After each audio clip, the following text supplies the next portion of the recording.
Bien sûr, de crypto, les infos crypto pour ceux qui n'ont pas le temps. Stratégie crypto pour le prochain bull run. Je suis en train de sortir de mes high cap et des cryptos qui sont un peu à l'ancienne pour des plus petits low cap et même des projets un peu plus hypés comme les intelligences artificielles, les gars. Je vous en parle direct, comme ça vous êtes au courant. J'ai vendu quelques cryptos qui étaient fortement capitalisés pour des projets un peu plus spécifiques. J'ai pas mal renforcé mes positions sur FET et Océan, des cryptos intelligence artificielle qui ont pas mal corrigé ces derniers temps. Donc, j'attendais un petit peu pour recharger. Je suis vraiment sorti de tous ces projets un peu vieillissants, un peu vieillots. J'hésite quand même à vous dire parce que je sais qu'il y en a qui vont être déçus, mais en gros, je suis sorti de FIL, de GRT, j'ai bientôt vendre mes KSM, j'ai vendu, des petites cryptos aussi que j'avais depuis, un certain moment. Je suis sorti aussi de GLD. Je sais que les Français vont pas beaucoup aimer parce qu'il y a beaucoup de fans. Pour pouvoir aller vraiment sur des cryptos, un peu plus, exotiques, ou en tout cas d'intelligence artificielle. Je voulais quand même vous l'annoncer. Alors évidemment, c'est très risqué parce que en général, vous avez un premier cycle où vous avez d'abord le Bitcoin qui, performe, ensuite l'Ethereum, ensuite les high cap et ensuite, les, plus petites capitalisations pour finir sur les shitcoins.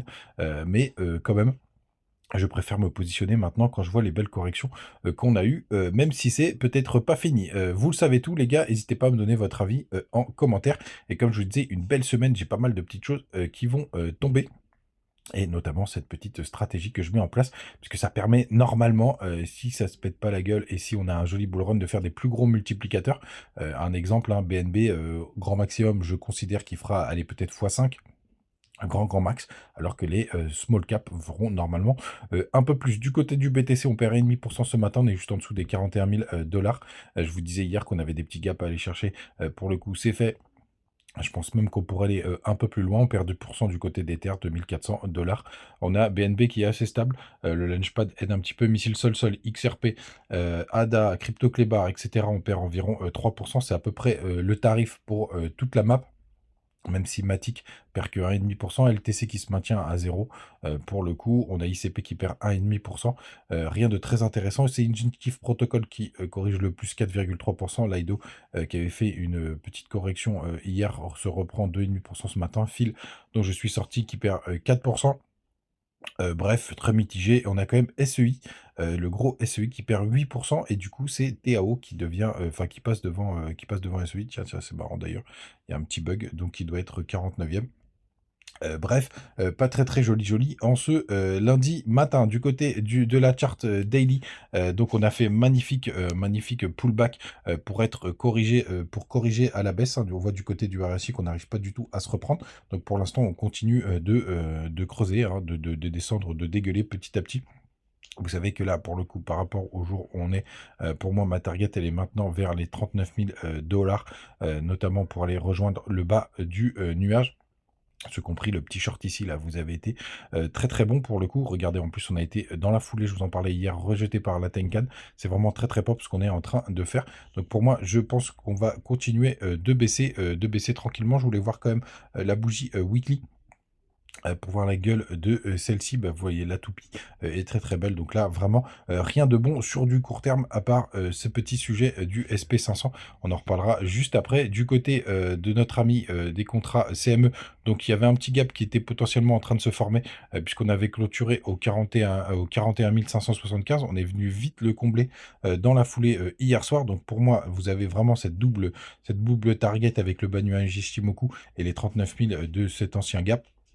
Donc pour le coup, je reste convaincu, qu'on ira, les chercher. Bien évidemment, le gros sujet, c'est quand même avec ce qui se passe du côté du SP500.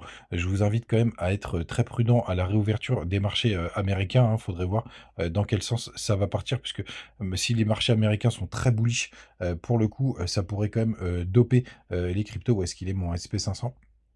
Il s'est caché ce petit coquin, il est là, puisque comme vous le savez, maintenant on a fait un all-time high, puisqu'on est aux 4 839 points. On a clôturé vendredi aux 4 839 points.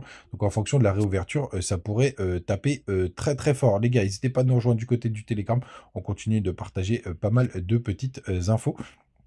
Et donc, hier, ce qui a été très intéressant, si vous me suivez sur Twitter, d'ailleurs, rejoignez-moi, pardon. On a France 2 qui a fait un petit sujet sur les cryptos et le Bitcoin. Bien évidemment, comme d'habitude, avec les Français, avec la France, pour le coup, ça a critiqué en parlant d'escrocs, de scams, d'arnaques, de pertes d'argent, et cetera. Bon, ce qui existe, hein, faut pas se mentir, mais dès qu'on parle des cryptos, sur les médias, c'est directement ça. Et du coup, il y a Asher qui nous a montré sa tête hier, pour donner 2-3 explications.